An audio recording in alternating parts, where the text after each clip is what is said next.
What's up, dreamers? It's your little big sister Candy, and I am here once again with my girl Megan. Megan, say hey to the people. Hi, people. So, you all already heard about Megan last time when we were here at this wonderful coffee shop that we're at.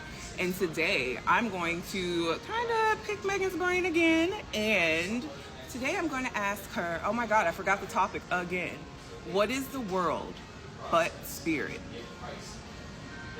That's the topic.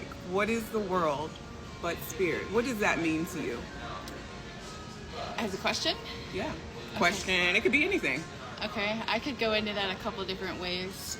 The way my brain typically goes into it is, everything on the exterior in the physical world is a reflection of the interior world, right? Everything in our life that's going on is a reflection of what's going on inside.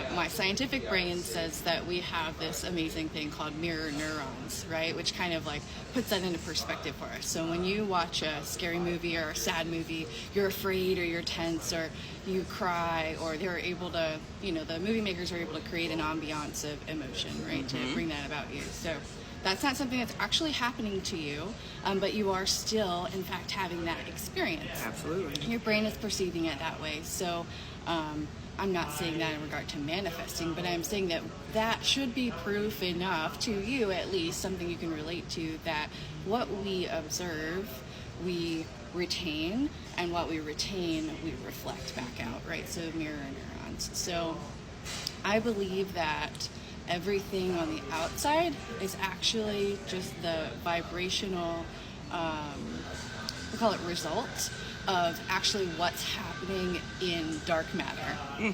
I cannot explain dark matter to you, but I think of it in that way as being a mirror neuron, as in our neuron, right, is the thing that's out here, and our mirror neuron, though it's a physical thing in our brain, just like dark matter is actually a physical thing out in our universe, though we can't see it necessarily. That is the echo chamber for which things are created. What is the universe but spirit? So, that literally is exactly what I would say. I think that people, I'm not going to say people, I'm going to say we as a collective. As a collective, I really don't think that we really put together, like, how spirit connects with us. If we're aware, you know what I mean? You can see all the signs. Like we were just talking about, like, what angel numbers and how it's everywhere. Like if you really are open to it, spirit will come to you at any given time, but you have to be able to receive it. And if you can't receive it, why would they waste their time? Not even just that though. It's more so of how can spirit come to you if you're not authentic? I think that it comes from the decision to take responsibility, not in a bad way, but take responsibility for your energy and understand the invitation that you're given every second to create the life that you have or that you're experiencing, right? Two people can have the same experience and see it differently. See it completely differently, right? You get on a plane, you're leaving to go somewhere, your plane is delayed. You can look at it as an opportunity to actually really get through this book that you brought, or you can look at it as a delay and something that weighs heavy on your heart, and you know that feeling in your body when you are perceiving things or taking things in a way that weighs you down. Absolutely. Whatever that is, right? So you know that in your body. That's a physical response that there is no denying, you're having a reaction to that. So accepting the invitation that you have been given, that you are responsible to be co-creative in your life, in your energy, that is how you're gonna get there. It's a beautiful thing. Embrace it. Embrace every second. Co-creating is the biggest word to say there. Opportunity is always going to be there. Spirit is going to give the opportunity, but it's up to us to show up and do our part. Absolutely. It's literally a co-creation, and that's why it's so important to look at the signs. You know what I mean? So then you know what's really happening and what's going on and when to move, Become an observer, for sure, because when the signals when you start recognizing them, it's just like, no wonder I was struggling the universe was trying to hit me with a Mack truck and say, you're just to the left of this. It's trying to push you and adjust you into the right space, right? So if you feel like you're getting hit by a Mack truck and just the universe is coming after you, it's really just trying to push you into the right place. Absolutely. Changing the perspective, changing the narrative. Not like, why is the world, the universe, God, whoever you want to use. Sure. Why is this happening to me? And da-da-da-da. Yeah. No, it's the universe has this way. I really truly feel like the universe is not against us, it's for us. It's for you, absolutely. But the universe or God and or you've whomever. heard it before when people say, I had this experience, it was hitting me, I didn't know what to do, and finally I just looked up to whatever it is that you look up to, right? And said, I give up, I surrender, I clearly don't have control of this, instead of becoming reactionary, I need to be conscious of trying to figure out what's going on, right? Proactive over reactive. You've heard people say, I said to God,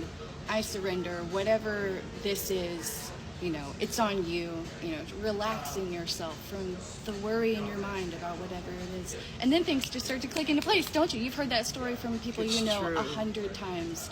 So regardless of your view and how you frame what I just said with words, it's completely the same. Become an observer and take it as an adventure, but be serious about it at the same time, you know what I mean? Our thoughts create our own reality. It's either looking at the glass half empty or the glass half full, and you're going to create more of whatever you think about. Exactly. So if you think about how hurt you are or how much you don't have, or you start thinking about the don't and the lack, you're going to create more don't and lack, right? You just make those small nudges toward, well, this is good and I value it. You'll create more of, well, this might be small, but a little small thing is okay, right? This is good and I'm going to make more of it, and it will grow like a seed. Boom. Just like that. So, Megan and I are going to be doing a lot of workshops like we've already spoken about.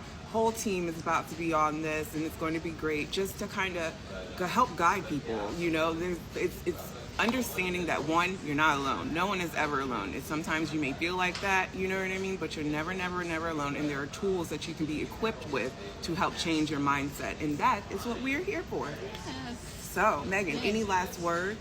I'm just really looking forward to putting, things together, and, it made a huge impact on me when I just connected with the people that, energy brought me to, right? And realized that I did have the power of influence over my own life, and I could feel better, and I could walk away from everything I'd ever been through or ever thought, was possible for me, and expanded what I thought was possible for me just through finding self. So this is what we're here to do. We're here to be a resource for the world. We think it's time to come back to self, come back to who we are, and be strong together. And that's the way that we're going to overcome our challenges. Uplifting humanity, man. That's simple. That's all it is. It's uplifting humanity. And drinking lots of coffee. Lots of coffee. I'm just like, but... So stay tuned. Be sure to check out the Patreon, or become a member. There's so much that we're going to be doing. Workshops, markets. New content every week. Every week. We got lots to say, y'all. So, cheers. Cheers. Cheers. And we will see you next time. Bye.